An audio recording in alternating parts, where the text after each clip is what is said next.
Yes, please start. Hello, everyone.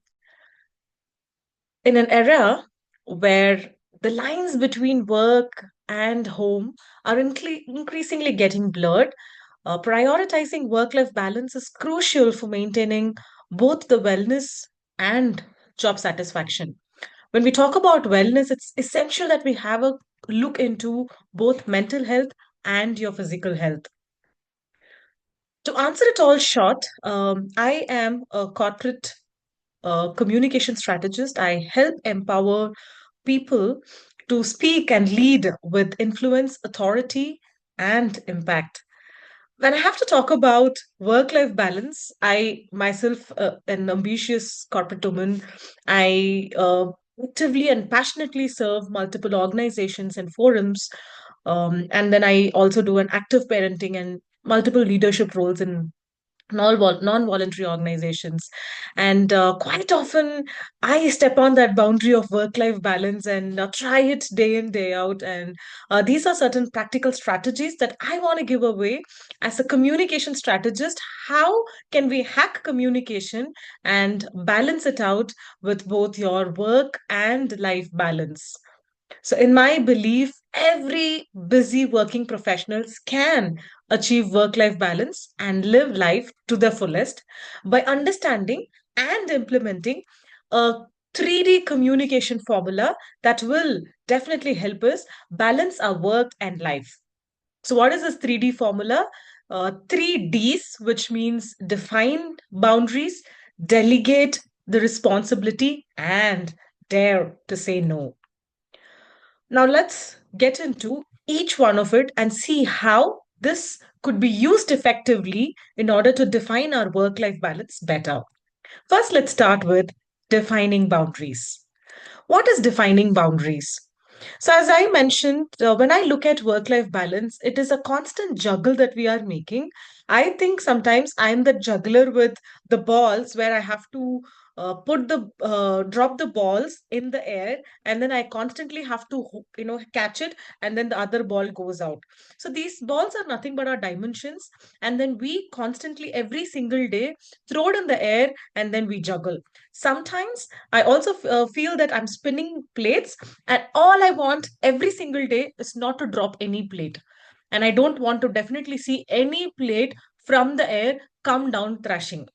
So now, playing multiple roles, how do we keep all of these balls or plates in the air is a question.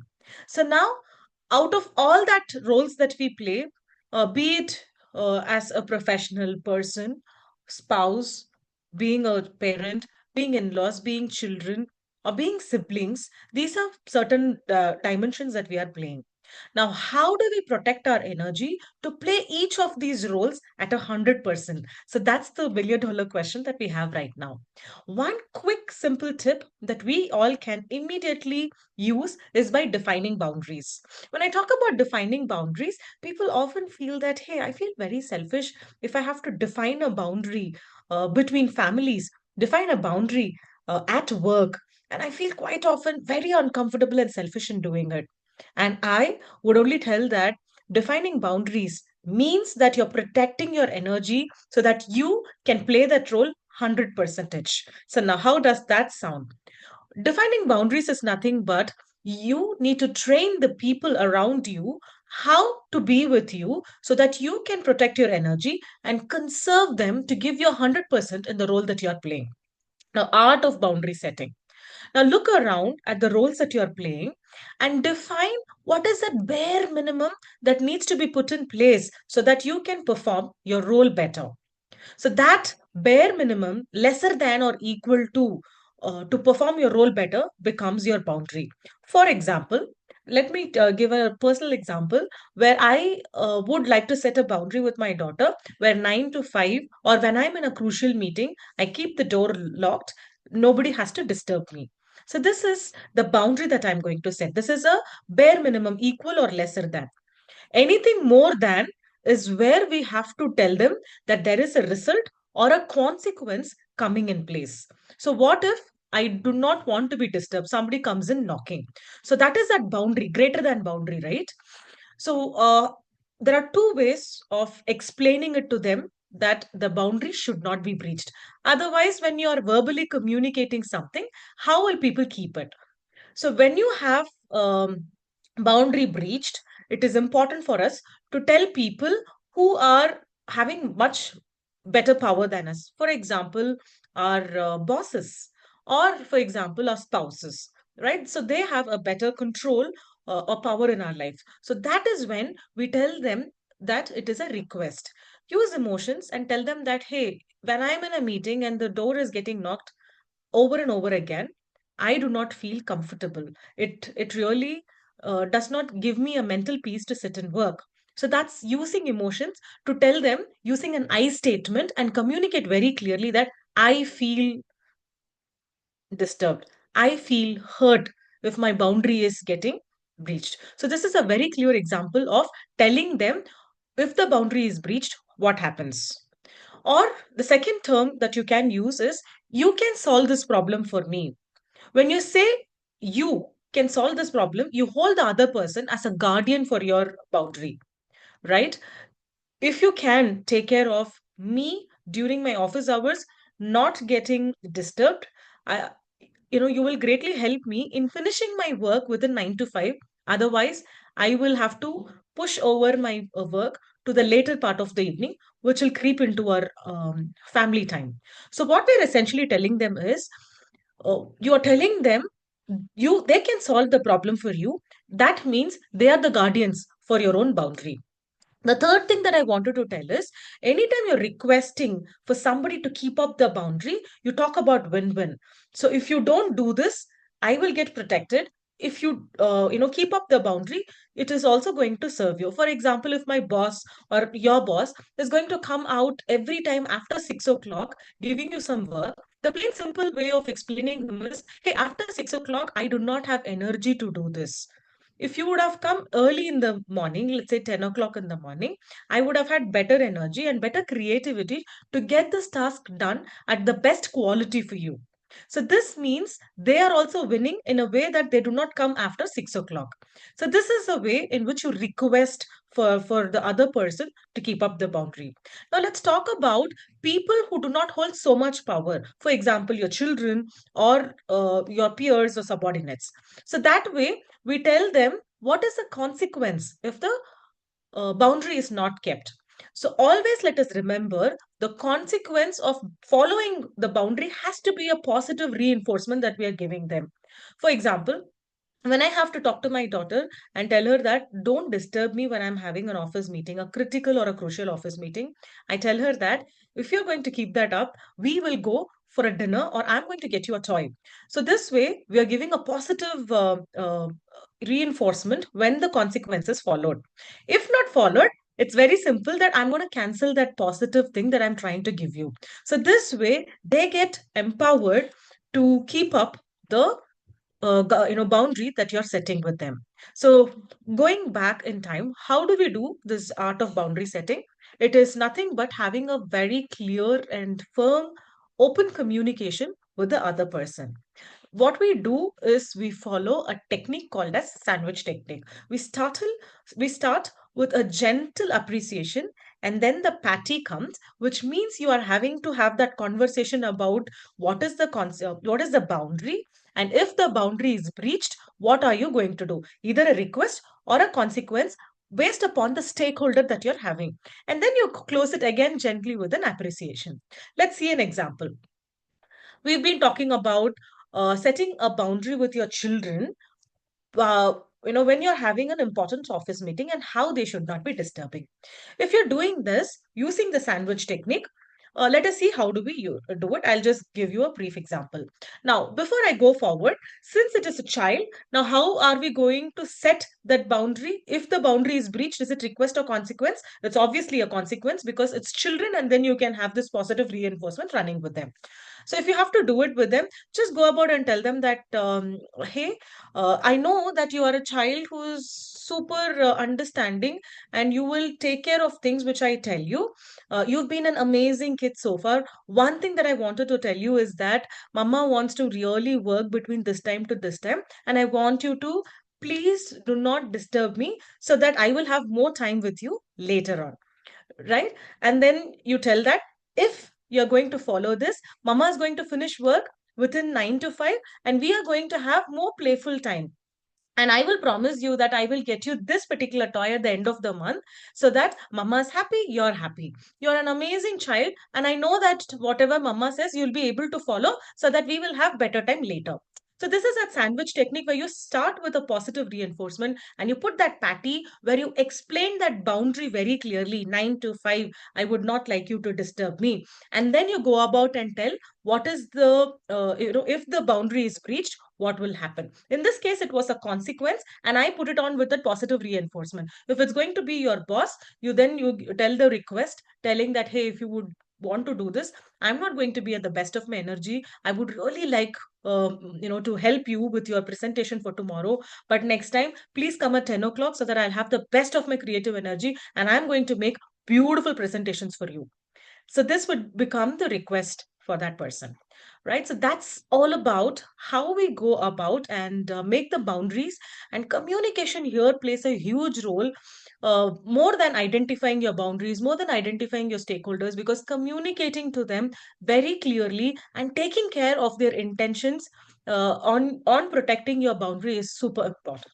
Now, let's go about and talk about the second D, which is delegating the responsibility. While we play multiple roles, guess who can come and help us in performing these roles better? Right? There are multiple people who can come and help you. The first thing that I want you to take away from this delegate responsibility is that you will have to create your army of support so that things will get easy for you. Now, the next thing that I wanted to tell is list all the have to tasks that you will have to do. Because when you are performing multiple roles, there's million things that you will have to take care. And what interests you is all the topics that you will say, I choose to do this. As a parent, choose to do this. As a manager, I choose to meet my team once a week or once fortnightly so that I get better alignment. So the way you put your communication forward as choose to talks about how passionately you are driving your roles.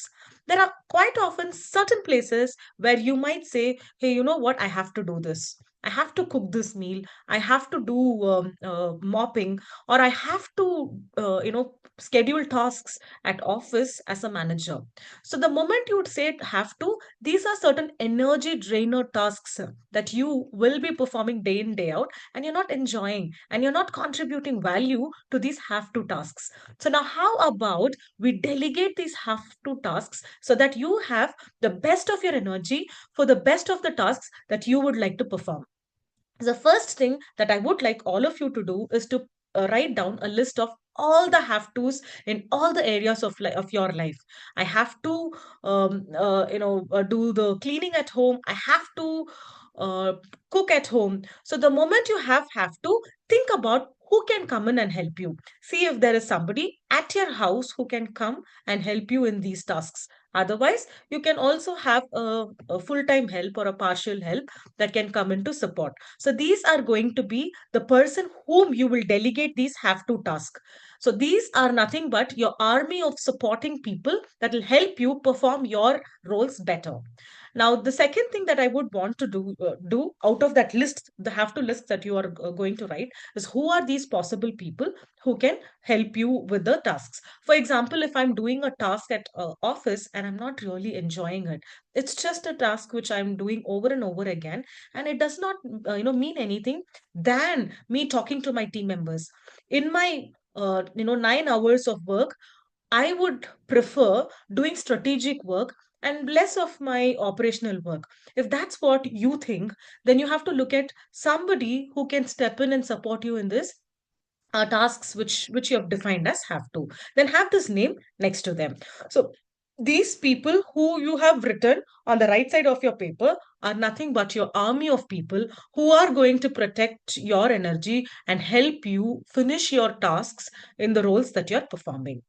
Now, the next thing is to try to delegate these people or to empower these people to work or to finish the tasks for you effectively. Now, I would want to introduce a formula called TSAT formula in order to empower them and bring them forward as your army of people. Now, what does TSAT formula stands for? First, T stands for train them. It's essential for us to train them to do any task that they are doing. For example, your household chores or the tasks at your work. Basically, you give them a clear understanding of what this particular job means, what is the clear outcome that you're requiring, and what is that timeline that you would want. So, these are clear requirements that you set them forward. For example, if I have to teach my help to give me a coffee every single day, I teach them in a way that I go to every nook and corner of that work, tell them very clearly when I want, how I want this to be presented, and how it has to taste. So, when you train them, it is essential for you to show them everything right at the start till the end, how this task is performed. So, you perform it and you show them that this is how I would like this task to be done. Then you move on to the second step, which is S of that TSAT, which is supervise them while they execute. It is important. The second step is that, okay, now I've done it. I would like you to perform it now so that I will be able to, so, sit and see you perform, and I will be able to tell you if you're doing any mistake. So that is supervise while they execute for the first time. And the third thing is the A, TSAT A, which means allow them to work independently. So the next time onwards, just let them independently operate and give them all that freedom to operate. All you have to do is, as a person who is delegating, you have to do only two things. One is correct or compliment. If they're doing it right, go ahead and compliment them and tell them that, hey, this is perfectly done. Or if you think there is something which can be corrected, they are not doing it right, then you go ahead and correct them. So this way, you know that they are performing the job or work, and they are just doing it the way you have shown them. And the last T, which is very important, after all of this, you've trained them, you've supervised them, you've allowed them to work independently. Now you've either corrected them or compliment them. The last step is that you compliment them and you've taken them to a place where they are just performing it perfectly well. The last T, which is very important, is the trust, because trust is very essential in you empowering your supporting team, or cheering for your supporting team. Trust is very essential. Now they know that how the job has to be done. After this, you just let them do however they would like to do, because the basic bare minimum necessities or the requirement is taken care of. So then what happens is that you just let them do however, and don't interfere into however they are doing. They might improve, they may bring out some creative ideas, they might bring out some automation technologies. Just sit back, trust them, and let them be the sole owners of the task that you are giving them. This is a way where you can empower them, right? The last thing that I wanted to tell you, is that, is this the end of it, that you have given somebody some job and they're going to take care of it? Things can go wrong in between. Now you've trained them, you've supervised them, you know that they're going to pick it up and work, and you trust them as well. Things can go wrong any point of time. And this is what I would like you to practice every day. The daily conversations, empower them through a daily conversation. In case something goes wrong, I would like you to use questions as a way to empower them and hold them accountable for their work. And how do you use this art of questioning? Stop using why and start using what and how. Because when you start using what and how, they get empowered and they start becoming accountable for their tasks. The moment you start asking why, what happens is they get intimidated, they do not want to work with you, and it doesn't go well. So I'll explain it to you. For example, if you've given this timesheet task to your one of your member, and let's say they had overwhelming priorities for them to handle that particular day, and they did not do their timesheet work that particular day. So instead of going and asking, hey, why did you not do, how could this happen, the moment you say why, it just triggers their emotions and they do not want to further continue, or the way they answer would not be logical anymore.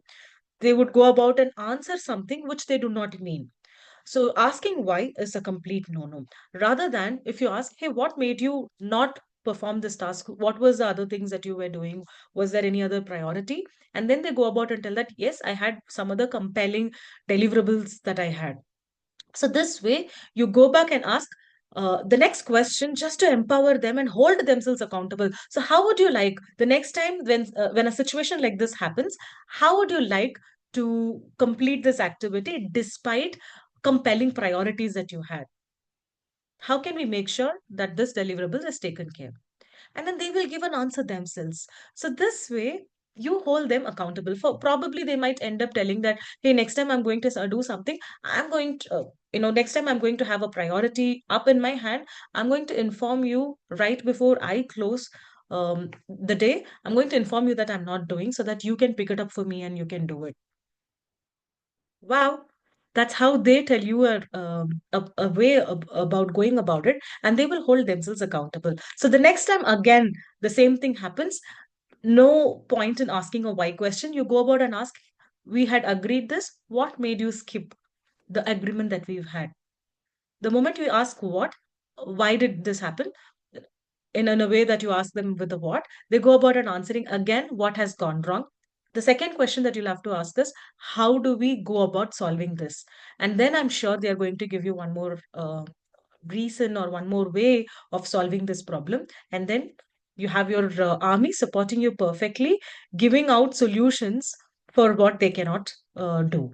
Right. So, this way, what happens is you're essentially creating your army, and you're essentially working with them every single day, empowering them so that they are going to support you in the roles that you're playing. And most importantly, remember that you are delegating all your have to tasks, which means that you are putting in investing your time in the places where in your role you think is essential for you to do.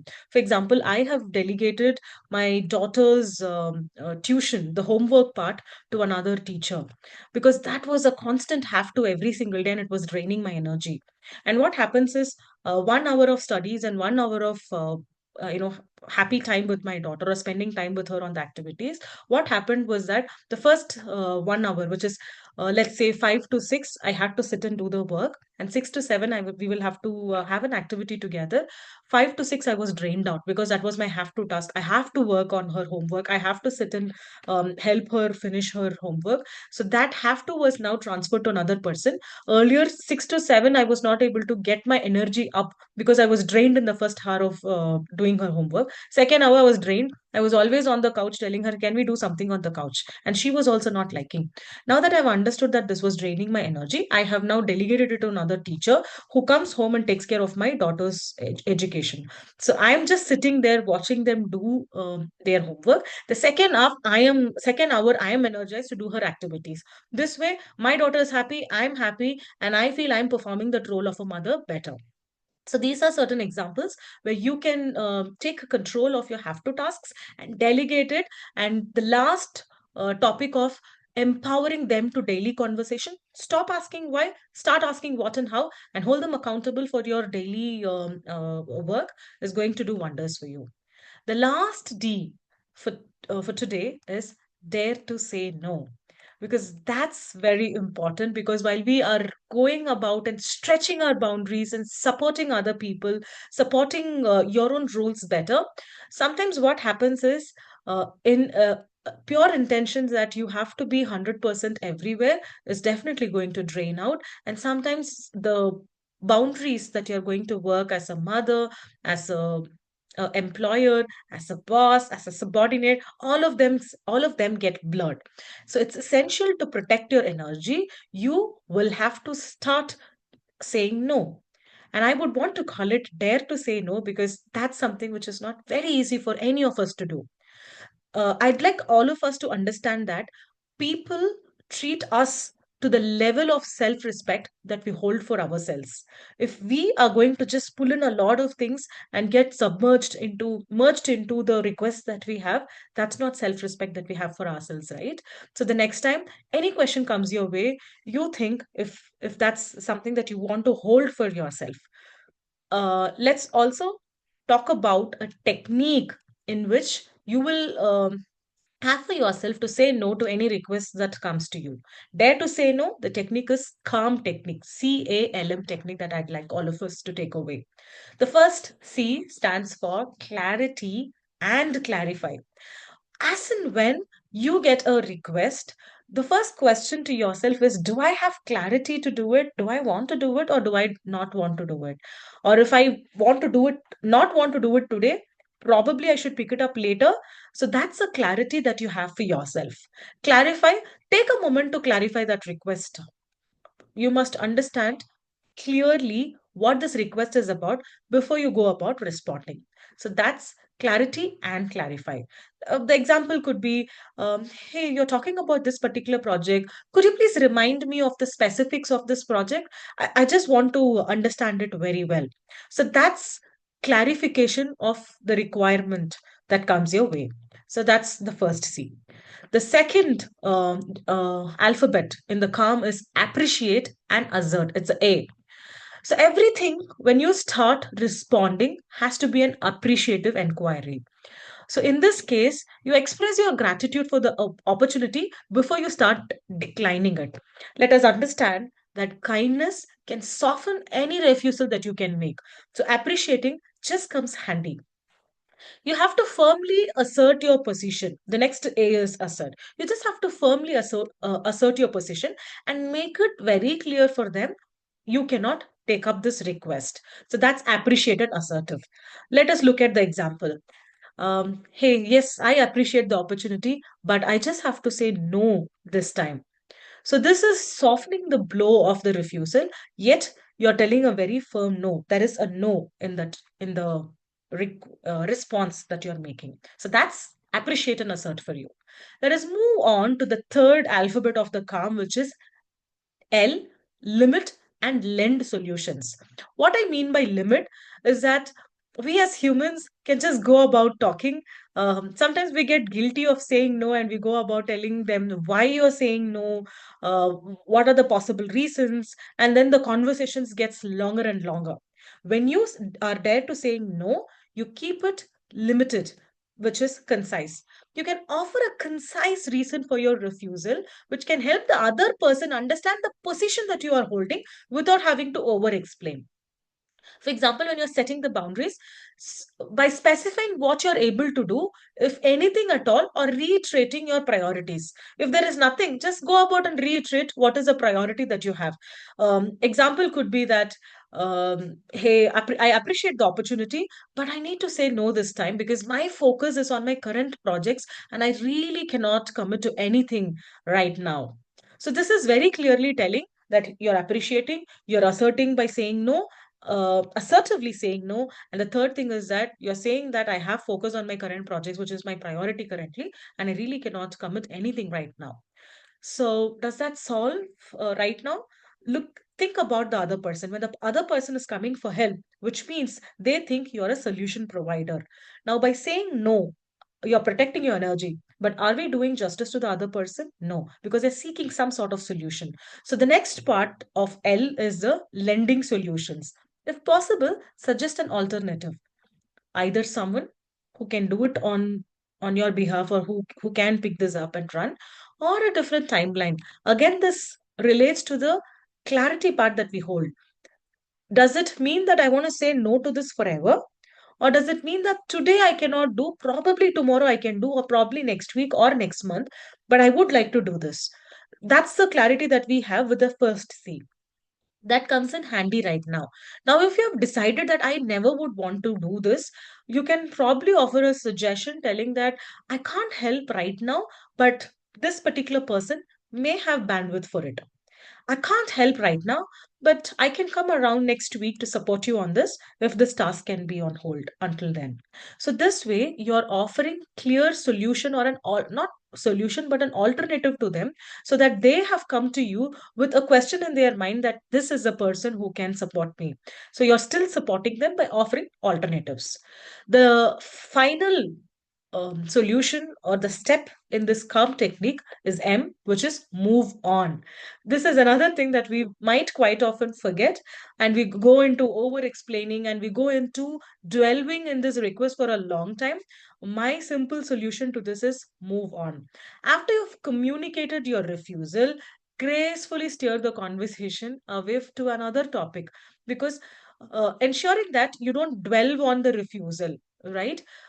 It could just be, thank you for your understanding. On a different note, how is this project going on?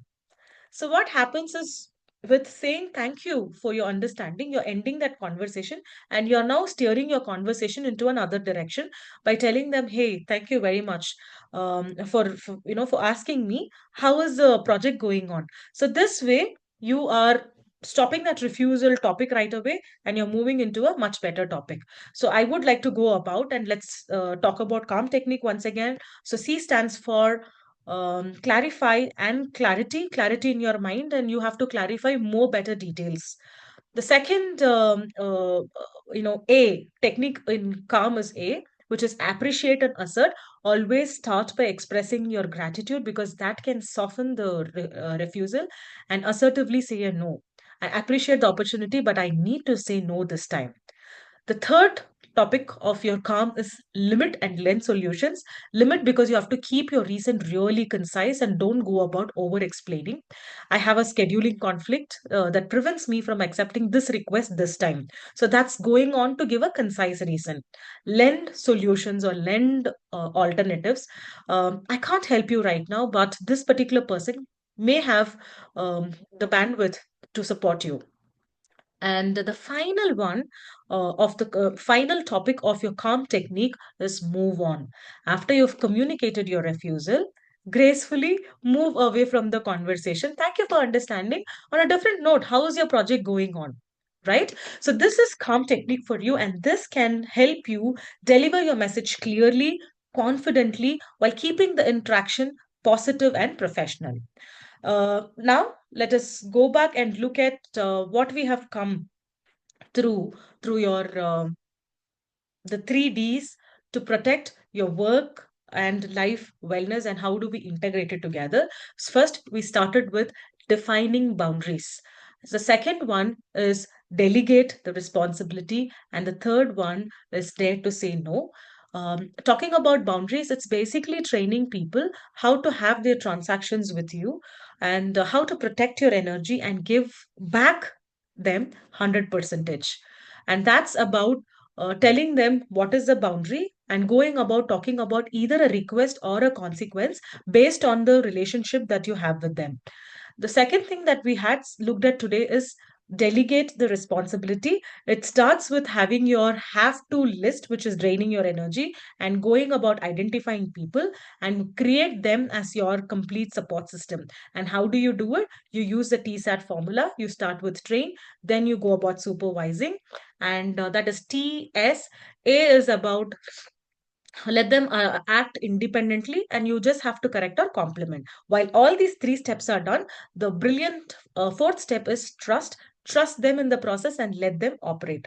And the final topic, when it comes to delegating and empowering them, how do we empower in daily conversations, is to stop asking why and start asking them what and how, and they are going to come up with the solutions themselves the next time. And since they have only told it, they are going to hold themselves accountable, and you are going to brilliantly work as a team, and you perform all your roles perfectly. The last one is to dare to say no, because of all the works that we are doing and we want to be all overachievers in the various areas of our life. We just tend to say yes to everything and not performing multiple topics. So that's when saying no comes in picture, and you use the calm technique, clarify and clarity. A is assert and appreciate. L is limit and lend solutions. And M is moving on. So these are going to be your communication strategies where you can protect your energy and still integrate your work in life. And the next time you are juggling with multiple roles, you don't have to drop any balls. You know now the defined work that you have, the defined roles that you are going to have, and you know every single day. When I talk about work life balance, I only look at every single day operating as a conscious decision that we are making. uh, it could be, for example, every single day you wake up, write down your priorities for that particular day. Because let us all understand that we are one human, and we will not be able to be 100% in various roles that we are playing. And we cannot be just 100% in one particular time. We all have 24 hours.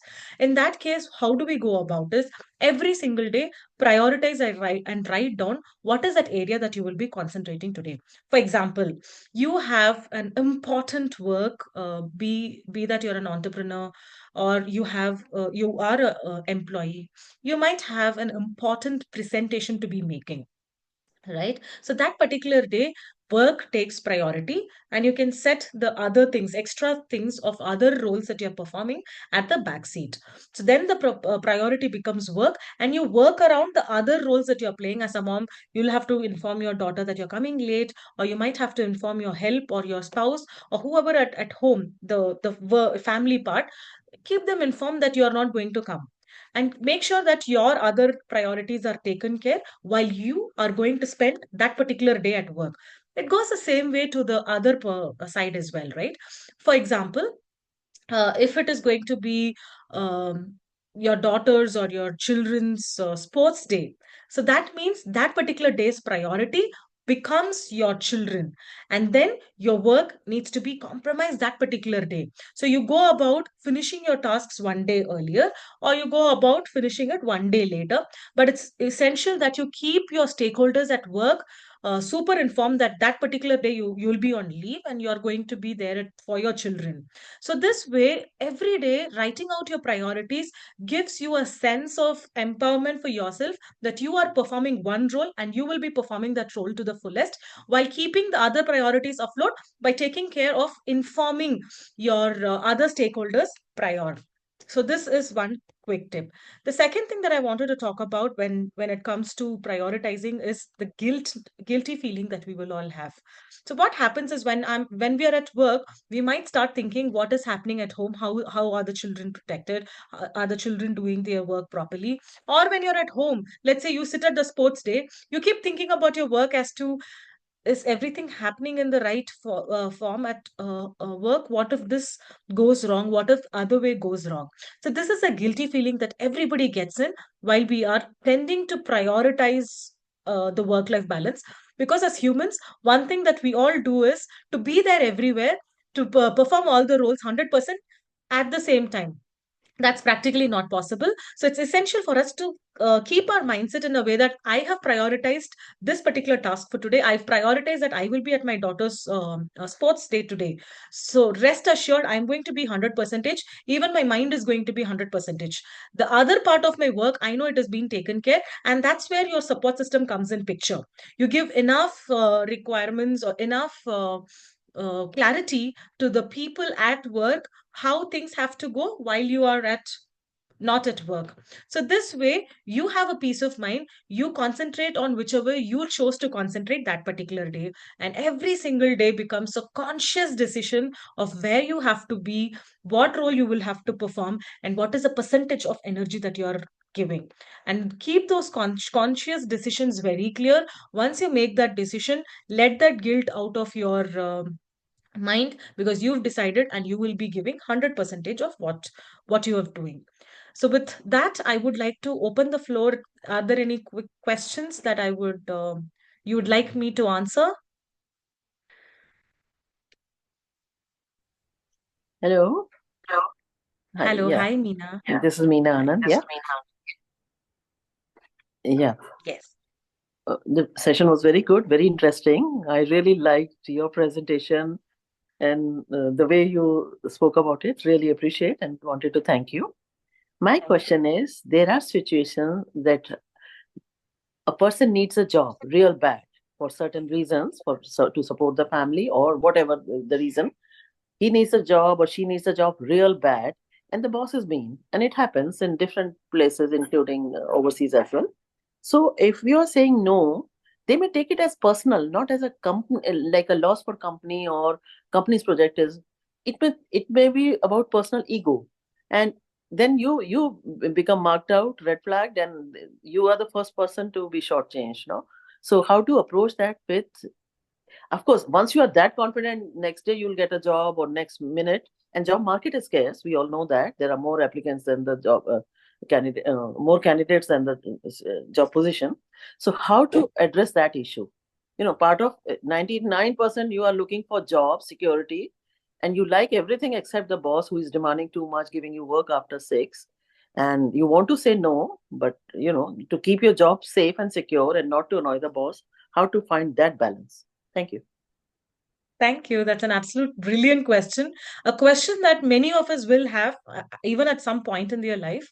So, when it comes to a place where the person needs that job very badly and they are completely dependent on the job that they are holding, then I would like to add the technique here is would not be dare to say no, but it will more on how to um, set the boundary with their boss. For example, let's say the person who needs the job very badly comes has a boss who comes around at 6 o'clock, or let's say 7 o'clock in the evening, and asks regularly for a task to be done. So in this case, he definitely can't say no, because you said the person needs the job very badly, and the boss is also in a way that they would consider the saying no as a red flag. In that, we can work with the boundary. So then in the mind, having that clarity that I would only want to work 9 to 6, and anything after 6 would not be possible. So that's the clarity that we have for the boundary. So if we remember, I spoke about anything equal to or less than becomes our boundary. So my equal to and less than here becomes closing or winding up the day by 6 p.m. So in this case, how do I go about talking to my boss is that, again, keeping in mind that the boss will consider any no as a negative, and this person needs to job very badly. So how to go about it is that accept the work. Let's say if it comes at 7 o'clock, day one, accept the job and tell them that, hey, you know what? I will have to be home at 7 o'clock or 6 o'clock. I appreciate if you have any of these tasks to be coming up early in the day. My intention is to help you and support you in your role. Let's say he wants you constantly asks you for a presentation where he has to present to important stakeholders the next day. So giving out the intentions very clear that, hey, you know what, I would really love to support so that you become the hero, or you perform your presentation pretty well for your meeting. But the thing is that if you come at 6 o'clock, I'm also drained of energy. Although I want to help you, but my energy is drained. I'm as less creative as I could be 10 o'clock in the morning. So how about the next time? I'll do it for this time. How about next time we do it in a way that at 10 o'clock, you'll be able to give me this. Look out for more times that he comes. Second time, tell him the same thing firmly and politely. And the second time, you create a meeting 10 o'clock in the morning, and then go about asking for, create a meeting for yourself. Call him up at 10. Tell him that, hey, I am prepared to help you. Do you have anything that I you want my support? So that way, what happens is you're taking up more of his tasks, but this comes right at 10 o'clock so that it doesn't creep into 6 o'clock. You can prioritize your day better. You can help your boss better. So this is in a way that you set boundary very politely, yet firmly, but then you do it two times, three times, and you change your environment in which you're operating. For this case, your boss only remembers things the last minute. So you are putting a calendar for yourself. You are assertively and proactively going and asking him, hey, what are the tasks that I can do it for you? So this way, you're changing the environment to serve you better. Does that answer? Yes and no. The reason is, in communication, ethos, pathos, and logos, we all use that. But if the boss is not worried that you have low energy, this is emotional thing. They expect you to have the same energy level throughout the day until the time you leave office. And they're not emotional about your mother-in-law is sick and your children are sick. I mean, work needs work, professionalism, and 100% input. So I don't think so. Lady boss, I don't know, but male boss, it hasn't happened to me. I was as a boss, I was very compassionate. and that was being rewarded. But not many people in corporate world. It was in a corporate world, so it was a small business. So being compassionate, being helpful, being considerate really helped me to retain the staff. But I don't think so. In multinational corporations, these people are going to have that your energy level is low. For them, what the fuck? I mean, why your energy level is low? They expect you to have the same energy level throughout the day. If you can work at home, you have energy to do. So what I'm thinking, I'm just going emotional. Not many people will buy this. I mean, it's a very good approach, sensible approach, right approach.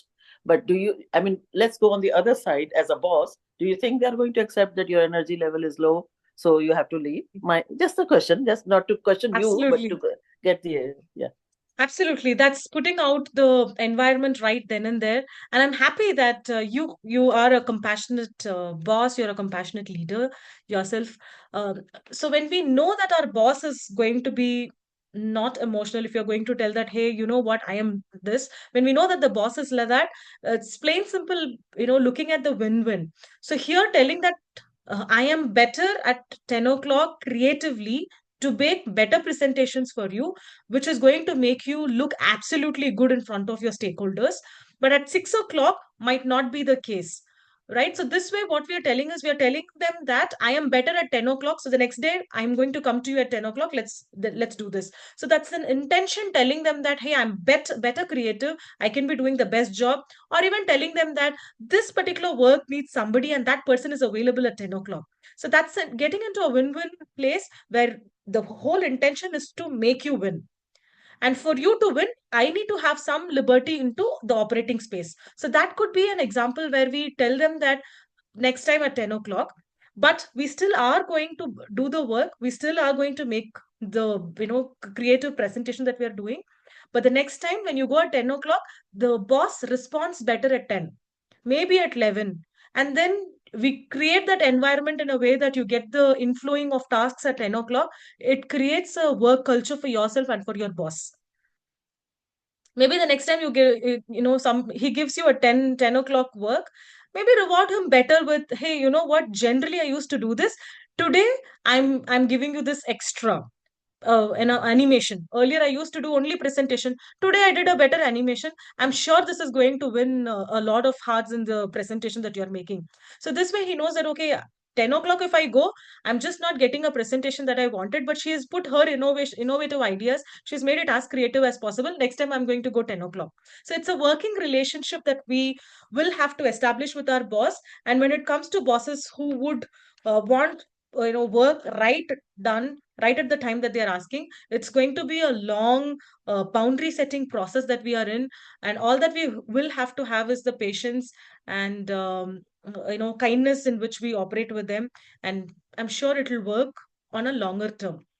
It just might not happen at first term as you were mentioning, but I'm sure working with the boundaries, helping them understand your stand, helping them understand how it could work better for them, changing that environment of work for them so that it is going to benefit you, and it's end of the day going to be win-win.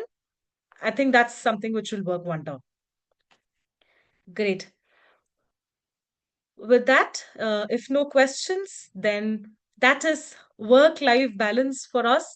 Let us all understand that we all have 24 hours in a day, and we are playing a lot of roles. And we as humans would love to give 100% to everything. But the most important thing is that we prioritize every single day with the role that we are playing and go about the conscious decision that we are making and give it your 100% in the decision that you're making. And remember the 3D strategy for communication. The first one is defining boundaries. The second one is delegating the responsibility and empowering your support system so that you perform your roles better. And the third one is dare to say no. At times, you will have to say no and not just take everything into your to do list where it is going to grow beyond. So, these three things are going to come in handy. And I wish you all the best of luck in integrating all the roles that you're playing, and you take care of your wellness. All right. With that note, thank you very much. Thank you so much, Kavina. Thank you, everyone. Thank And you. see you all again tomorrow. Thank you.